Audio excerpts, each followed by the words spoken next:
napapansin namin as an actress, parang may certain process ka na. Yeah. So ano ba yung process mo bilang sa artist? Yung pagiging weird ko po. Joke lang. Ano talaga, pagka binigyan mo po ako ng script, ayun na. Kasi nagka-transform po ako. Tama yung sinasabi ni Althea na, hi, hello. Kapag pinagsabi mo na ako, ibang tao. So yung proseso ko po talaga, nilalagay ko po talaga yung sarili ko dun sa character niya. Kahit mahirap. Actually po, yung itong kumantong na to, 10 days po, naibigay sa akin before yung filming naman. Medyo mahirap. Kasi proseso ko nga, kailangan kong ma-absorb lahat. Kailangan maging ako yung character. Yun yung naging challenge sa akin. Pero sabi ko nga, hindi naman nililig sa akin na hindi ko kaya. Kasi nakakahiya sa lahat. Hindi ko kinaya yung character. So yun yung proseso ko. Sabi ko, I think nagawa ko. What makes this film different than the other projects? Very different. Lalo na kasi Thai actor sa kasama. First time ko pong makatrabaho ang ibang lahi. And, sinat ko sa Thailand. The first time ko din po magkaroon ng movie outside Philippines. And, this is a horror film. This is my first horror film na nagawa ko. Any discoveries? Kasi parang, is it the first time ba na magpunta sa Thailand? Doon sa place? Hindi po, sa third time ko na pumunta. Pero sa Ayutthaya, first time ko. Ano yung mga hindi mo makakalimutan yun sa lugar? Wala, simple. Probinsya po siya. Ano po ba? Masarap yung pagkain. Parang sabi ko parang Pilipinas din po siya. Puro mga bukid po yung nakita ko. So, napakasimple ng buhay. Actually, naalala ko po yung probinsya. Tiga-probinsya po ako. Nava-Ecija. May nakapagsabi na ba sa inyo, kamukha mo si Sanya Lopez? Ako! Yes! Oo nga, parang ang dami nga. Ang dami ko po narinig Sa na kulay, Pero sa- never pa ko pa siyang nakita in person. Parang hindi. Ang ganda nun. Pero ang ganda niya. Hindi, like, di ba? That's a Kami nga compliment. Sabi ko nga, Yes. ang ganda naman yung Sanya. Sabi ko, baka namamalikmata lang sila kasi maganda po siya. Ayun, di ba? And Pero sino sa you, you're... sana makita kami in person. Baka naman kasi, baka sa picture lang kami. May ganun I magkamukha. saw her in person also, in Playtime Media Con nila. Parang, wow, Talaga? hindi pa may hawig. Baka Parang medyo ano ka lang, petit, yeah, very ano. Pero, Talaga? Yeah. Is she tall like me? parang mas tall ka ng konti. Okay. Yeah, yeah. Pero gusto kong makita siya in person kasi alam mo, mga pang 1,000 ka na po nagsabi. Oh, di ba? Or lahat sa Sabi ko na comments, eh. Hi! Or minsan naman, sa ano to, Playtime ba itong Yeah, yung... They thought it was me. May mga ganun namang fans Di ko. ba? Uy, Ate Cindy, akala ko ito yung nasa Playtime. Or meron namang magkakomment sa akin, uy, akala ko si Sanya Lopez. May mga ganun. So sabi ko, kamukha ko nga talaga siya siguro sa mga ibang angle. Pero when I saw her photo, sabi ko parang hindi. Ang ganda niya, yun ang sinabi ko. Oh my God. You look, at kayong dalawa, pares kayong Thank natural beauty, mukhang That's a talagang Maria compliment kasi Clara. nagagandahan ako. Yes, Pinay Beauty, di ba? Ayun. Thank you. Since open for collaboration ng GMA, ABS, Viva. Yes, kahit saan po. Yeah, any particular actor or actress na gusto mo makatambal or maka-dream, gano'n? Makatambal, Uy, gusto ko si Piolo Pascual. Why Siyempre, not, iba yun no? eh. Parang lahat, no? Dream yan Star ako. Cinema in Viva. Pero, ang dream ko talaga na si John Arcilla, pero nakatrabaho ko na po siya. Sa Rare. Wow, at least. So, isang Girl check out, na po oo. yun. Actually, lahat ng actors po, okay sa akin. Hindi ako namimili. How about Parang, Alden? Ano man, sikat man o hindi sikat, baguhan man o hindi, wala po akong problema. Alden, yes, of course. Ang lalaki nilang, di ba, stars. Bakit naman tatanggihan din silang makatrabaho? Kung bibigyan ako ng opportunity, lahat po tatanggapin ko.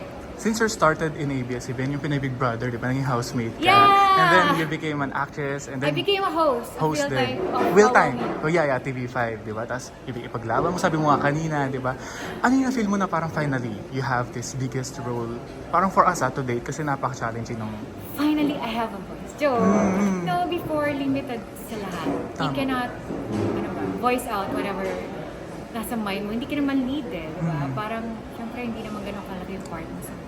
And now, binibigyan ka nila ng freedom to express or to suggest whatever kung ano nasa mind mo para makatulong ka. And I'm happy na they trust me. I feel like parang kang empowered. Parang alam mo na empowered yung pagkatao ko. Sabi ko nga, ang galing. Sabi ko, kailangan mo lang talaga maghintay, maging patient. Huwag kang mag-give up. Darating ka dun sa punto na andyan na yung pangarap mo, hindi mo napapansin. Kasi Tita Aster, nung tinanong niya nga, parang nakaka-touch kasi nabalik ka na naman doon. Iba rin, So, no? ito na naman yung rason mo to continue. Kasi may time totoo gusto mong give up. Ang hirap-hirap ng industriya. Ang dami mong kalaban. Competition. Paano ka ba mapapansin? Lahat nasa kanila na. Diba? Ang gaganda, ang gagaling. grabe yung talent sila eh. Paano ko mapapansin? Paano ko magiging stand out? Pero sobrang thankful ako na nagkakatrabaho pa rin ako. At alam mo, nagiging lead ka sa isang movie na ka-actingan mo, Thai actors, director mo, si Sian Lim, di ba? Iba talaga, iba yung pakiramdam. Kaya happy. Kahit gaano pa katagal yung journey ko, sabi ko nga, hindi ako give up. Speaking of Sian Lim, ready ka rin ba maka-work sa Kim Chiu sa If Given a Chance? Yes! Kim Chiu? Yeah, and Kasi Paolo, like sikat sila ngayon. Lahat gusto ko po. Kasi Kim Chiu sobrang, di ba, sobrang funny niya, sobrang Bubbly. jolly niya. Gusto ko din. Actually, sabi ko nga, paano kung bigyan ako ng role na parang Kim Chiu yung very jolly na? Ay, Kaya ko grabe. kaya. Alam mo yon. Challenging din. Pero gusto ko din siya makasama. Hopefully. Parang nung medyo bata pa lang, bata pa sila doon, diba? Napapanood mo na sila. At sila yung parang iniidolo mo na, sana may ganyan din ako in the future. What makes Sian different with the other filmmaker na naka-work mo? Ayan. Sian kasi is an actor as well. Sabi niya nga 15 years na siya umaarte. So naiintindihan niya yung proseso namin kung anong mahirap sa artista. Kasi minsan, kapag hindi mo napagdaanan, hindi mo maintindihan kung bakit kaya siya ganun? Ba't kaya ganun yung feel niya as an actor?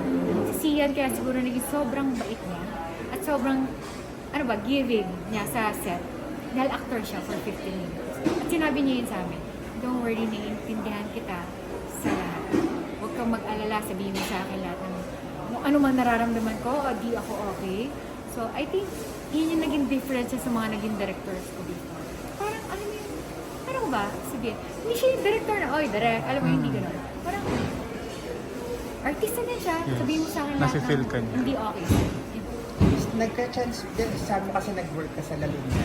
Yes. May scene ba kayo dati ni Catherine sa scene? Yes, ako po yung natira na na vampire. The vampire. Yes, nagka-scene po ako kay Catherine, Daniel. kay Richard Gutierrez. Actually, parang big break ko po yun eh. Sa TV po. Kasi dapat papatayin ako as a vampire. Ginawa ko regular hanggang sa dulo. Wow. And feeling ko, nag-discover ng Viva, no, she can act. Kasi gusto nila maging host lang ako before sa Viva.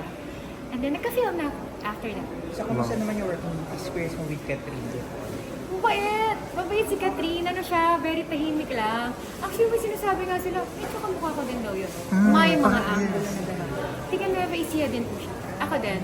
Naging schoolmate ko po siya. Pareho kami ng school Montessori. Wow. Nakikita ko po siya, pero mas bata siya ng konti sa akin. So, kilala ko na siya as Catherine Bernardo. Pero yung, kamusta? Yung working experience niya, may chance ka na nagkausap? Or... Hindi po kami nagkausap kasi nga, vampire ako, andun siya sa kabilang unit palagi. Wala kami, paano ba? Hindi kami kasama sa tent. Kasi ang dami namin nasa Laguna sa Sangre, diba?